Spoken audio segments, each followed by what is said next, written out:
Aloha from the East West Center in Honolulu, and mahalo to viewers around the world for tuning in to today's Gals with Lay Global webinar, Normalizing the Conversation, Women's Health and Sexuality. To connect with a more distributed and diverse audience than ever before, Gals with Lay Global will run bi-monthly as a virtual series until January 2022 and is designed to address today's critical concerns, identify innovative solutions, and build networks of support for women entrepreneurs.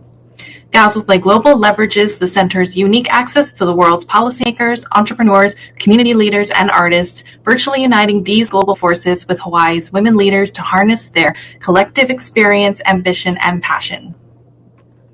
Gals with Lay Global is intentionally dynamic and interactive. We will begin with a 40-minute keynote panel, followed by Q&A with our speakers. Open Space will follow Q&A with 20 minutes of unmoderated interactive discussion among virtual tables of 8. Open Space is a unique opportunity to engage and network as peers with our esteemed speakers and your fellow attendees on any issue decided upon by your table of women. My name is Sarah Lamb, and I'm a co-coordinator of Gals with Lay Global. It's my pleasure to introduce today's panel of experts and advocates challenging stigmas, dispelling some of the most harmful myths concerning women's health and sexuality, and discussing their own efforts to catalyze a culture of openness and how women understand and discuss their bodies. Dr. Mabel Wong has been a practicing OBGYN physician caring for women from adolescence to geriatrics at Kaiser Permanente for the past 26 years and has served as the chief of Kaiser Permanente Hawaii region since 2012. She previously served as chairperson of the Hawaii Permanente Medical Group Board of Directors. Dr. Kristen Tracy is an author and recipient of the prestigious Emily Dickinson First Book Award from the Poetry Foundation. She has published over a dozen books, including her young adult novel, Lost It, and her forthcoming board book series, A Cup Story. Ms. Asuka is the founder and chair of PillCon, a groundbreaking nonprofit organization with a mission to demystify and destigmatize women's health and sexuality and transform sexual health education in Japan. Finally, Dr. Brenda Ali Gray is a lecturer at the University of Hong Kong, where she teaches sexuality and gender. She also serves on the board of directors for the Society of Transsexual Women Advocates of the Philippines, the pioneer transgender rights advocacy and support organization in the Philippines. And now, I would like to take a moment to share our webinar protocols. Today's keynote panel is on the record, recorded, and will be made available on YouTube for viewing and sharing. Each panelist will speak for up to 8 minutes. Viewers, your microphones and videos are turned off during the keynote. If you are experiencing any difficulties with internet connectivity, AirMeet provides a few options in the drop-down menu on the bottom right of your screen, where you can select to stream the webinar in low definition. AirMeet also provides the option to view closed captioning. To do so, simply select the CC icon at the bottom of your screen. For the best attendee experience, please connect to AirMeet using the most up-to-date version of a Chrome browser and disable any pop-up blockers to ensure your microphone and camera work properly. Q&A will take place after panelists' remarks. To submit a question, you can either virtually raise your hand using the hand icon or use the Ask a Question function at the right of your screen. For the Ask a Question function, please make sure you click on the current session. In either case, please specify which panelist you wish to answer. If you don't have a question of your own, you can also like a question asked by a fellow attendee. Questions with the most likes will be prioritized. Once Q&A concludes, viewers will be instructed to take a seat at any round table of your choosing for Open Space. Again, Open Space is intended to be unmoderated, interactive discussion amongst peers. We encourage you to share the space and your voice. Also, you can join the conversation on Twitter using hashtag #GalsWithLay and follow us on Twitter and Instagram at EWC Seminars. Finally, I am delighted to introduce today's moderator, Ms. Razia Modradzi. Razia is president of the Sisterhood Alliance, a nonprofit organization that advocates for social change by empowering young girls through life skills education. She is also co-founder and impact builder at MadCash, a new startup that provides access to microfunds and loans for women-owned startups and small businesses, and vice president of the Women Entrepreneur Network Association. With that, I'll hand over the program to our moderator to offer brief contextualizing remarks. Razia? Thank you, Sarah, for that wonderful introduction. Hi, everyone. Thank you all so much for inviting me to this important discussion, and such a privilege to be part of discussion about a crucial topic that other part of the world wouldn't allow to have. As the title of the discussion is about normalizing the conversation of women's health and sexuality. To normalize this conversation is really to almost not talk about. As the subject is very taboo and stigmatized worldwide, the stigma that surrounds the topic of menstruation, sex, sexual health, LGBTQ health, and so on is so normalized to the point of it being a norm for girls growing up to hide anything related to our topic of discussion. For generations in other parts of the world, we women were made to only hide our womanhood, but to be ashamed and pitiful of ourselves and to ingrain in our brains that being healthy and normal is absurd and sinful. It leads girls and women alike to be self-conscious and afraid to explore the beauty of the female mind and body, being afraid of seeking help and advice when needed because of said stigma. And we shouldn't. We shouldn't be shameful of our own body, mind and soul, and that is exactly what I hear today. To express and talk about the normalization of the topic of sexual women's health, to realize that we should talk about these things and let girls and women alike know that being you is incredibly and outstandingly cool and okay. I started my non-profit organization, Sisterhood Alliance, together with my three friends. We begin as a movement to help girls by providing them with basic education and giving them greater personal power and independence, which will enable them to make wise decision making. Recently, a young girl in Malaysia had received a rape joke during class from her teacher. The story became viral. That was a form of sexual harassment, and my wish that the school start to teach about sexual harassment and gender bias to the student and make school a safer place. Unfortunately, the girl got suspended because she started to talk about the rape joke is not cool and the teacher need to be educated. I strongly believe that as a mother of one daughter, to have an open discussion with your daughter. And yesterday, my 14 years old just learned for the first time a sexual reproductive system. There was a lot of questions and a lot of things to be discussed with her. I'm a strong believer that my daughter needs to learn from me rather than she can learn by herself and online. So the question is, how can we combat these misconceptions and communicate more effectively? So we have four experts with us today who are in many different aspects or area of work like health, literature, and civil society here to discuss a very important topic. They also will be speaking about their own experiences and efforts to confront this issue and militarize a culture of openness in how women understand and discuss their bodies. I hope this discussion will bring some light into this topic, and I hope this will be overall be fun and impactful sessions. Without further ado, I would like to welcome our first speaker, Dr. Mabel Wong. She is a medical director of Women's Health in Hawaii. Okay, all right, doctor, the virtual floor is yours. Oh, thank you. Hello, everyone.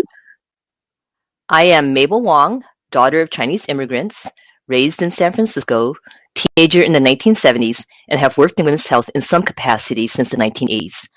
My remarks are informed by years of practice as an OBGYN doctor, raising two daughters, supporting them through the angst of teenage years, and my own upbringing in a multicultural setting, recalling the angst of wishing to be someone different, taller, more expressive, more interesting, more beautiful. I've had the privilege of caring for women, hearing about their lives, hearing about their most embarrassing concerns, and physically examining them down there, their genitals, their private parts. I've learned of women how little they understand female anatomy and physiology, how susceptible they are to feeling bad about themselves when they don't measure up to media images of the perfect female, and how much courage and self-awareness it takes to reveal that they are concerned that they're not normal or desirable because they don't fit what they see in the media. My job has also been to create a safe place for women to reveal their concerns, to educate, dispel myths, reassure, and hopefully to empower women to see their bodies and genitals as beautiful, special, and not shameful. And so, what are some concerns that I hear from women? I have several fictional patients. They're all named Olivia because in the news it was announced that here in the state of Hawaii, the name Olivia has been the most popular name for newborn girls over the past couple of years. So, fictional patient Olivia A. is a 27-year-old woman who is scheduled for a well woman exam. After the exam is finished, she finally reveals something that has been troubling her. Does she look normal down there compared to other women? She's looked down there and has compared herself to images she's seen, and her partner has been wondering the same thing. This really bothers her, and she started to feel self-conscious and not sexy when she has her clothes off. I'm glad to be able to reassure her that we are all unique based on genetics, the genes that we've inherited, that there isn't only one genital prototype that is normal, and that her genitals in appearance, shape, and size are completely normal and beautiful. Fictional patient Olivia B. is a 17-year-old girl getting ready to go to college. She doesn't have a partner yet, but she thinks this could happen, so she has some questions. I start by asking her how much she knows or understands about her anatomy, and she's very honest about answering not really. She's a little embarrassed about this, since this is not a typical thing her friends talk about, and she hasn't been part of the popular girls group who may know more because they all seem to have lots of partners and experience, so there hasn't been anybody to ask. She's taken health ed, so she thinks she knows what sex is, but she's also not completely sure she understands how pregnancy happens. So, with Olivia B., the discussion centers around female anatomy, menstrual cycle and fertility, and contraception. We also talk about peer pressure, how to be the driver of determining when and if to become sexually active, and practice how to feel empowered to say no.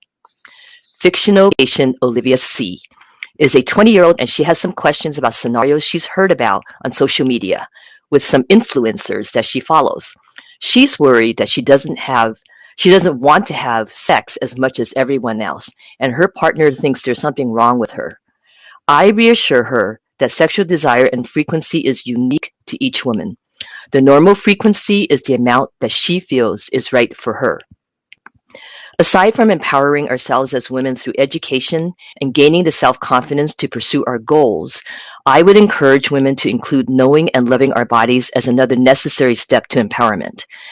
Whereas there has been positive movement towards the liberalization of what girls and women can do and be, the lack of health literacy and knowledge about our genitals that are visible to us and our beautiful gynecologic anatomy, the uterus, ovaries, and fallopian tubes that are inside our bodies, keep us susceptible to peer pressure and feeling like we have to conform to social norms when it comes to our bodies and sexuality.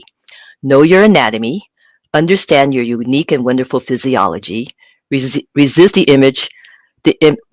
images of what we think we should look like or behave like that challenge our self-esteem.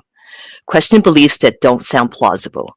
Educate yourselves, and armed with this knowledge, be yourself a leader, a sister, an educator, an ally, and a mythbuster. Thank you. Thank you so much, Dr. Mabel. It's very informative and very interesting talk to me. So I would like to welcome our second speaker, Kristen Tracy, and she is a writer of more of a dozen renowned books. I would like to pass the floor to you, Kristen. Thank you so much. I'm really excited to be here. And when I was working on my PhD, I decided that I also wanted to try to write books for young readers. And I wanted to write books for young girls. And I realized I didn't know exactly what I wanted to write about. My background is I grew up in a very small Mormon farming community near Yellowstone Park, population 841, very conservative. And I was teaching on children's literature and young adult literature, and there was a lot of books about losing your virginity. But they normally were very, the girl drank too much at a party, and she was raped. There were traumatic events. And there's a place for these books, and they absolutely should exist. But I was like, where is the book where a girl loses her virginity and it's not like that? And so I wrote Lost It, which is a funny story about a girl who loses her virginity underneath a canoe. The conversation about losing your virginity and thinking about it in a more modern way, I don't know that I would look at it that way, because that means that someone's taking the virginity. One thing I think a lot about is the issue of desire, and having a character I was talking about desire is not located within the boyfriend, but within the girl herself, and really exploring her desire. So the books that I want to try to write are girls are exploring their own sexuality and have their own sexual interests and their own identity, and they get to pursue those, explore those, and find those things out. One of the things I think is really important about books about sex for young girls is it gives them the chance to have a pre-experience. And a lot of times, books in this particular category face banning. Books are pulled from libraries and schools, but girls and kids still find them. And the thing that pre-experience gives them is allows them to be edited in a way where they might not have to make the mistakes of the characters they read about. And so that's another reason why I think it's really important to pursue these kinds of sex positive and where girls are allowed to explore and then see them as the adventurers and the drivers of the story. I know that there's a lot of books out there today that are ground that my heteronormative romance, goes beyond. And I think that that's really great that they can be educated about their own bodies and themselves. I think is critical for them to be empowered as they kind of own, this sexual space that's theirs. It's very insightful sharing. Thank you so much. So I would like to invite our third speaker, Ms. Asuka Sumeya. She is a founder of groundbreaking non-profit organization in Japan, which I can relate with because our work's quite similar. So over to you, Asuka. Hello?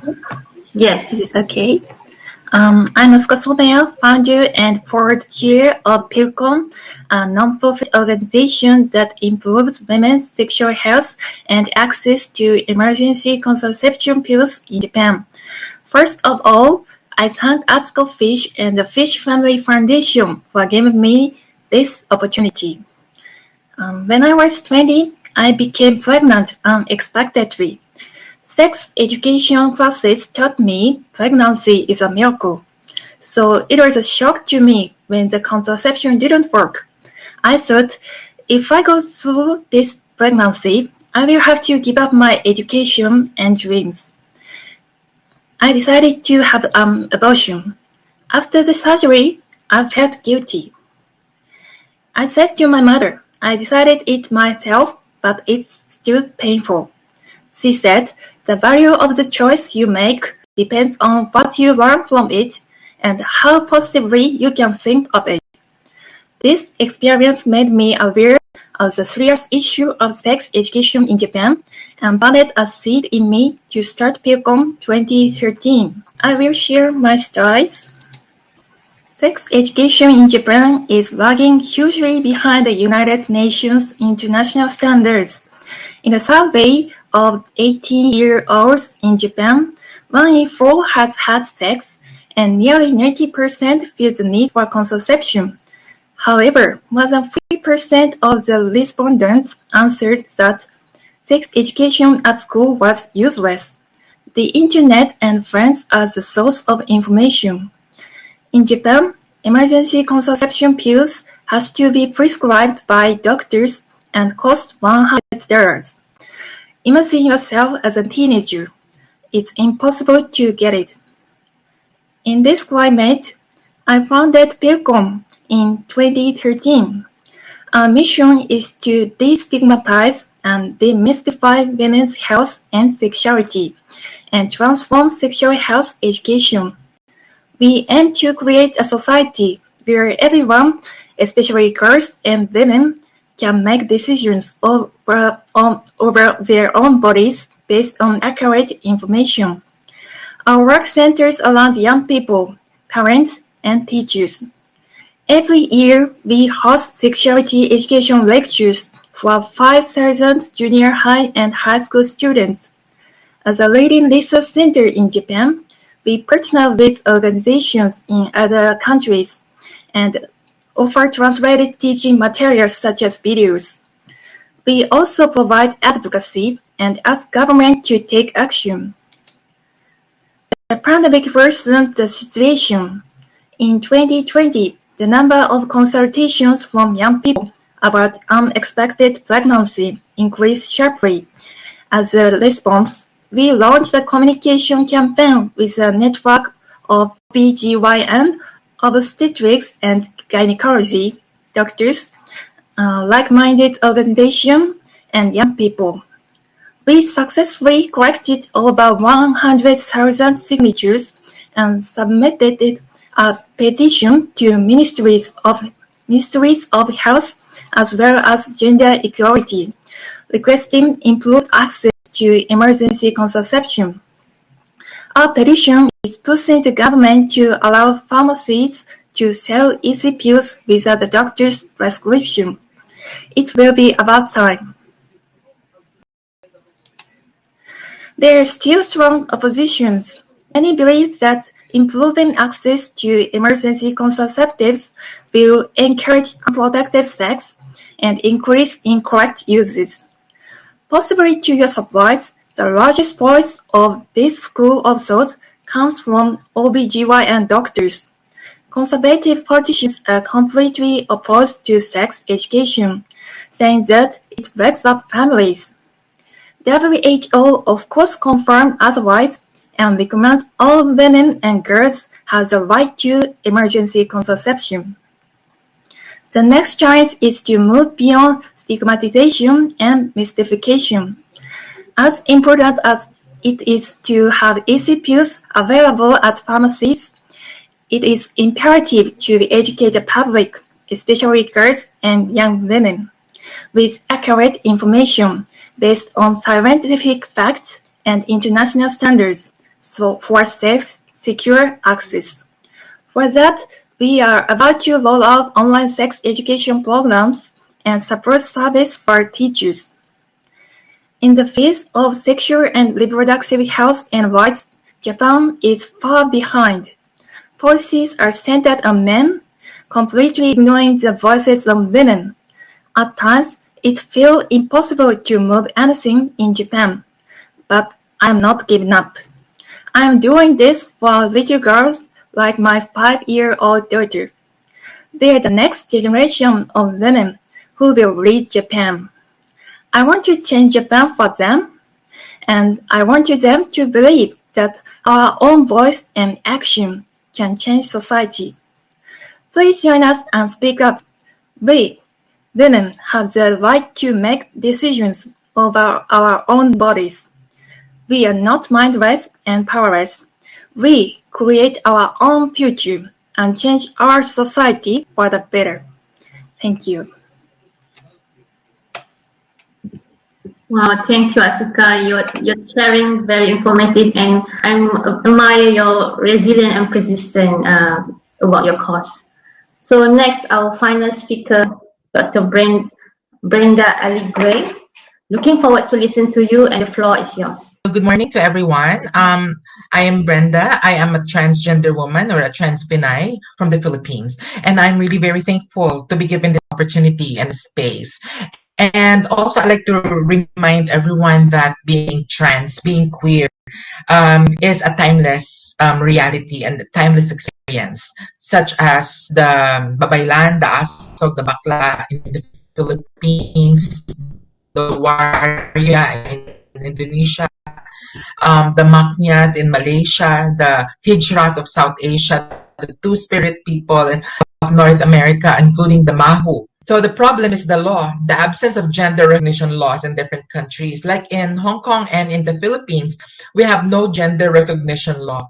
And because of that, trans people and of course the greater LGBTI people are also exposed to various homophobic, transphobic, and queerphobic attacks from society. So there are at least about 69 countries that still criminalize same-sex relations, and in the process, also many countries with no gender recognition law.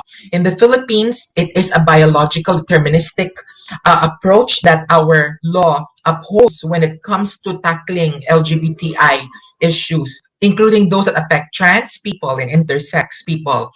And sex work is also a problem. There are no protective laws for sex work, even for countries that does not criminalize work. So that puts a lot of women, cisgender women, non-binary women, and trans women at risk. The reproductive health law in the Philippines is relatively new, just about 10 years, almost 10 years, and it had a long history of rebuttal from our society because according to our Christians, a predominantly Christian society, it goes against Christian beliefs. And up until now, we do not have SOGI or anti-discrimination ordinance that does not protect LGBT people. So at this point, only about 11% of our country has what we call local anti-discrimination ordinances. And in fact, many people in these municipalities and cities do not even know about this. So trans people in particular are not able to change our birth certificates, our school records. We are supposed to subscribe ourselves to the prescribed policies of schools and workplaces. That also leads to our unemployment and eventual termination from work because of our transitioning. We don't have access to mental health and well-being support, and this leads a lot of LGBTQI people with mental health and well-being issues such as having depression and mood disorders, trauma that are experienced from those who undergo violence or sexual violence. Menstruation is also an issue that is faced by all women, and including trans women who are expected to menstruate so that they can be recognized as women. Pregnancy is also an issue that's expected by all women, and trans women are affected by pregnancy issues. Pathologization of abortion and self-determination is also an issue experienced by LGBTQI women. And coercive rape still happens in different parts of the world, that is, to straight and queer women. There is also invisibility or lack of care and attention towards intersex and other diverse sex characteristics. Specifically for trans people, urinary tract infections happen because of the fear to pee or to go to toilet. Black market and underground quick change, that means easy access to hormones that's not monitored by medical supervision, also exposes us to some health risk. And unfortunately, there are a few doctors that also turn away trans people because of their Christian beliefs. There are also letters that we are required to carry so that we can protect ourselves because we have to prove that we are women. And skin is still an issue in some parts of Asia because light is more appropriate. The absence of comprehensive medical programs for trans people also exposes us to death and violence. Just actually today, a transgender man was murdered. Unfortunately, I don't like to be the bringer of this news. So that's why this opportunity to present today gives me a chance to actually bring to the table, to the regional and the global platforms, the issues faced by trans people. Thank you. Thank you, Brenda. Thank you for enlightening us about this issue. So actually, that was amazing that we listened to these four experts from different point of views and experience that you all had. I really did learn so many things, and this discussion has really cleared some things out and shed some light to this important topic. So now we come to question and answer session. I would like to start with my first question to Asuka Sumeya. Do you remember a specific experience of where you wished you or your organization had done something differently? If you were to do it over, what would you change? Thank you for the very good questions. It helps me look back on my experiences. This is several years ago. I invited a leading sexual health expert for our study session. With his expertise and sense of humor, I found his lecture interesting and fascinating. However, after the session, my colleagues raised concerns. They felt that his lecture lacked gender perspectives, sensitivity to sexual minorities, and understanding to sex workers. Colleagues voicing their concern and being candid with me taught me a lot. This made me realize my own bias. Just because he was an expert in one area, I was blindly accepting his beliefs and perspectives in other areas without critically thinking.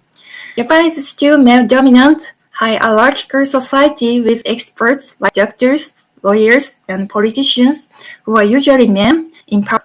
Like I did, the general public blindly follows them. This also applies to the issues of emergency contraceptives in Japan. Overall, this experience opened up my eyes and helped me realize that I have an amazing team. Our team and I value open discussions and incorporate discussions into everything we do, our programs, trainings, and study sessions.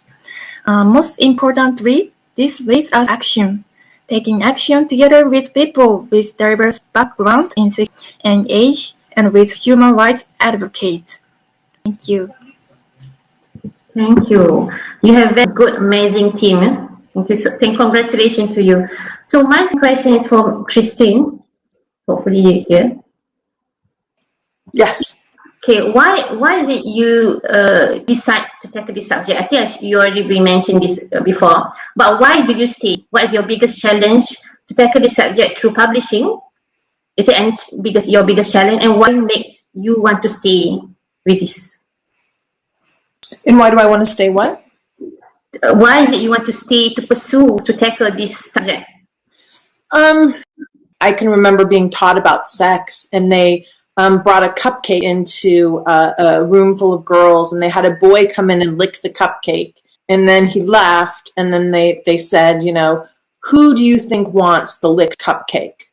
Or they brought up a new cupcake. Who wants the new cupcake? It was alarming to think of a girl as the licked cupcake. And so it really focused my message and values growing up to want to educate girls to not see themselves in that way. I don't know how many dramatic, cupcake lickings went on in that particular church.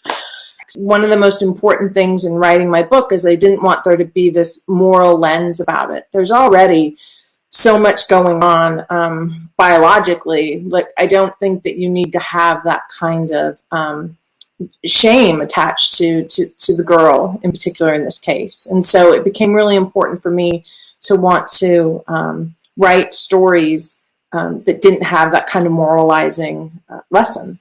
Thank you, Kristen. That was great. So we choose a question from the audience.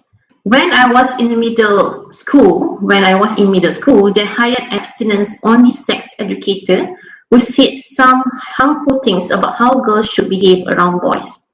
How do we counteract this kind of unfair education forced upon young, impressionable girls? I would like to invite Dr. Mabel, if you can answer these questions, because specific who can answer this. What about you, Dr. Mabel? Oh, sure. So the question is how to counteract how can we counteract this kind of unfair education force upon young impressionable girls? So, this is a tough one because I think it's difficult when behaviors also have to fit within the culture that a person is in. So I would say that in this instance, a girl really needs to decide for herself, who she wants to be, right? But at the same time, I think, really cognizant of what to be acceptable in terms of her behavior publicly in the public arena. So probably for that girl to, I think, really herself, that it's just little by little, right? So if it's the problem is if it's completely unacceptable in her culture to be out there, then it will be first deciding for herself what she wants to be, how she wants to behave. And I think practicing that little by little and knowing where she's going to be able to behave differently, with which circles. That's great. Thank you, Mabel. Hopefully, Dr. Mabel answered the Kelly question. Kelly Matsudaira, I think. Okay, the next one. This is for Asuka. Basing on the sex education that thought it was useless, why is it that? How do we improve sex education in classrooms so it will become a comfortable subject to teach both genders, especially in countries where this is taboo? Yes, thank you for the question. The lack of sex education in Japan is mainly due to the fact of conservative politicians at the center of the government. Sex ed at school deals with biological reproduction but lacks perspective on sexual activity, self-determination, and sexual diversity, and so on. Many students commented that they were good to know and want to make use of it in the future. Some teachers and parents said we didn't know how to teach, so you help us a lot. but others say it isn't too much for students, isn't too radical, and so on. Others are afraid risk. They just try to keep away young people without learning sexuality. But it is opposite. Not providing information about sexual health is dangerous and harmful.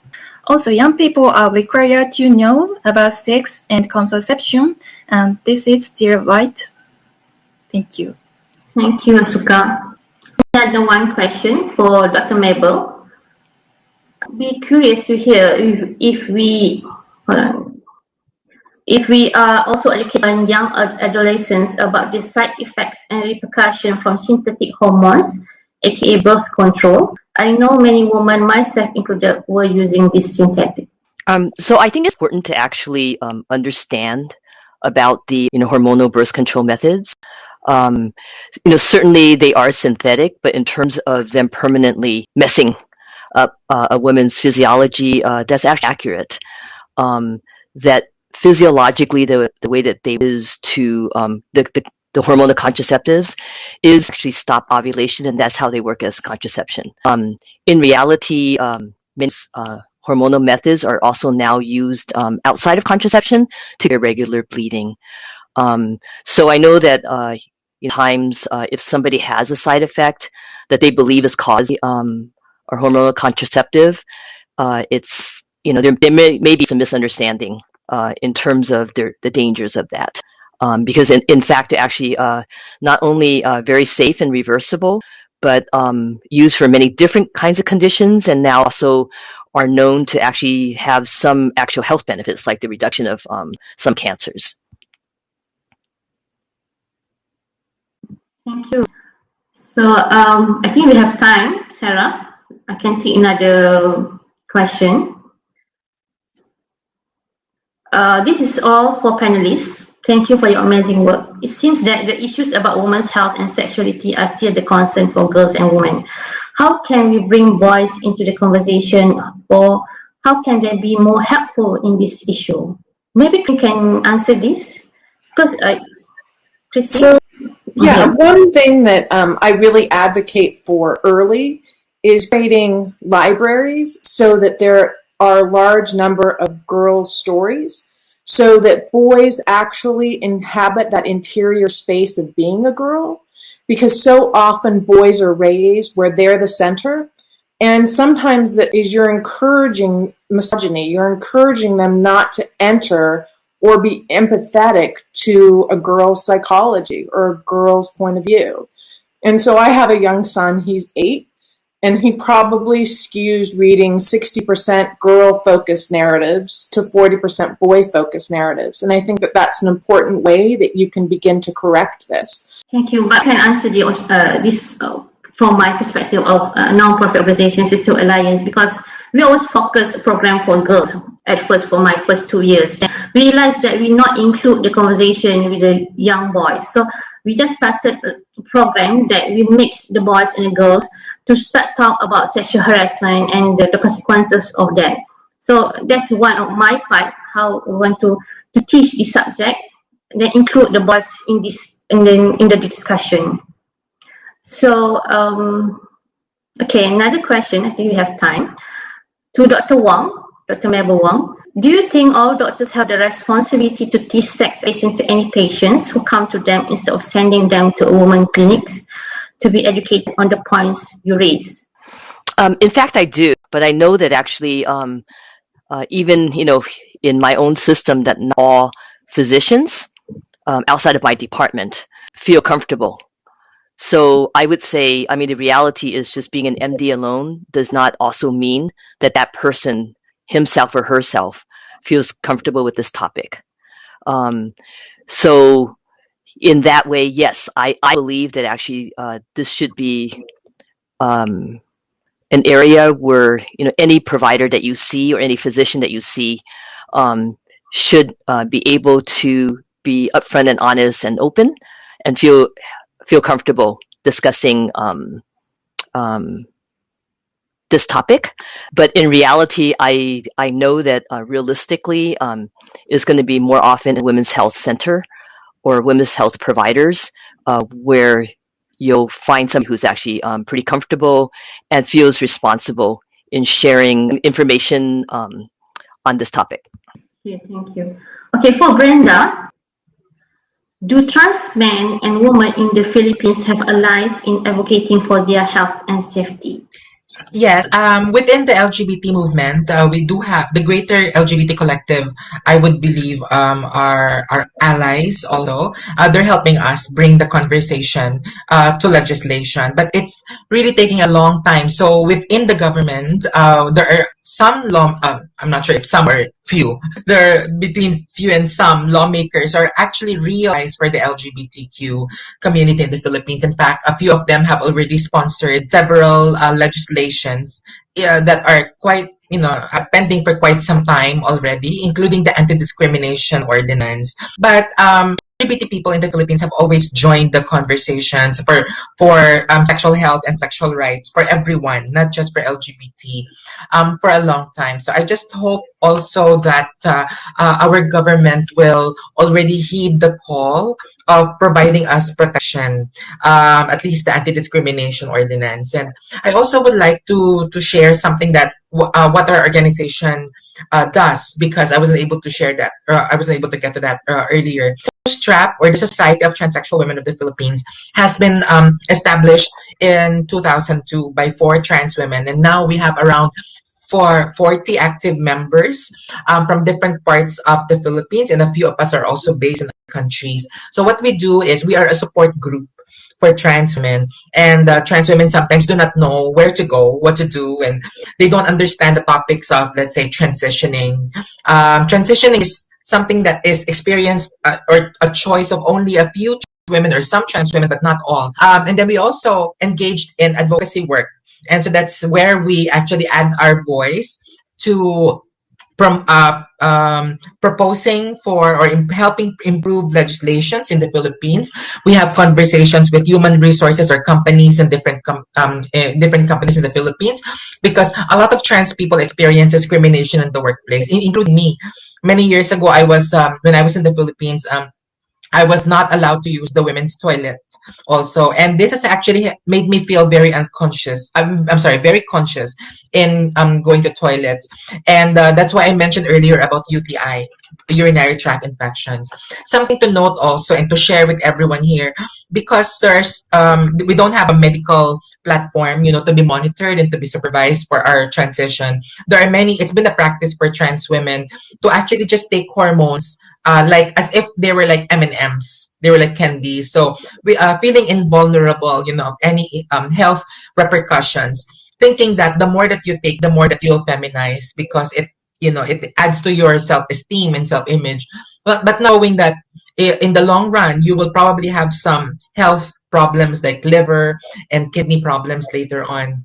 And I just hear from some trans women, we've been doing some research also, that it affects their sugar levels, it affects their cholesterol levels, it affects their hypertension conditions if they do have pre-existing hypertension. So it's quite a serious situation in the Philippines and beyond the Philippines, to actually talk about sexual health issues of LGBTI women.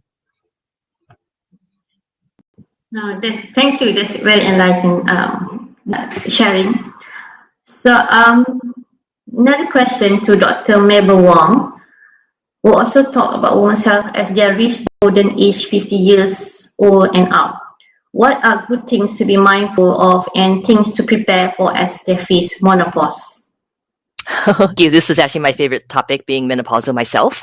Um, so, I think the first thing is to really embrace this time as really our next phase of life. This is the phase that we enter. For most women, is somewhere in the 50s. And as we enter menopause, it is our second and really kind of final phase that actually look at it that way. And in terms of how to take care of ourselves, this taking care of ourselves began before we turned 50. Things get much harder to start doing once you're 50. So, to getting to 50 is actually being sure that you are eating healthily, your weight where it should be, and so that when you get to 50, you're really continuing that. I think as we age, things, but it is then embracing ourselves in that new age. We're going to look different. Everything looks different. That metabolically, but is really just going with that and actually trying to accept ourselves in this next phase. Thank you so much. I learned a lot because I'm also in the middle into 50. So that's very enlightening. So maybe another question from me, Brenda. What's your greatest achievement since you pursue this issue? What is your achievement?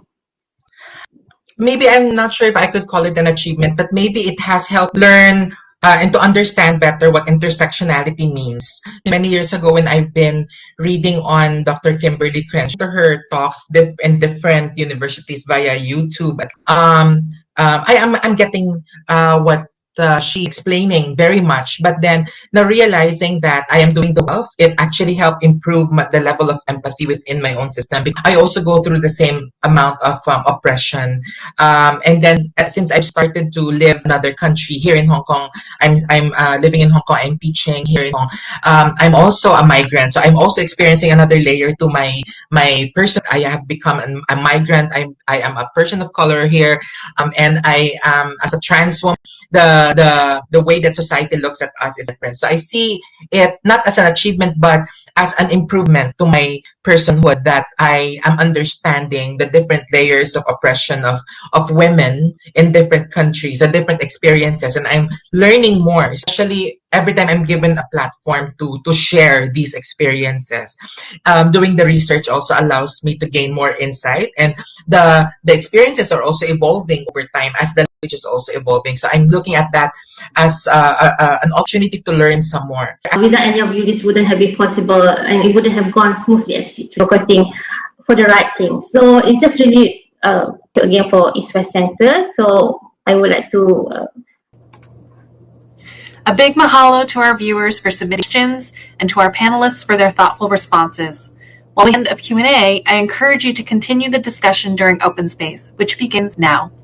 Please take a seat at any available roundtable and share your voice. To get the conversation started, feel free to use the table topics we have listed in the chat. And remember, whoever comes are the right people, and whatever happens was supposed to happen.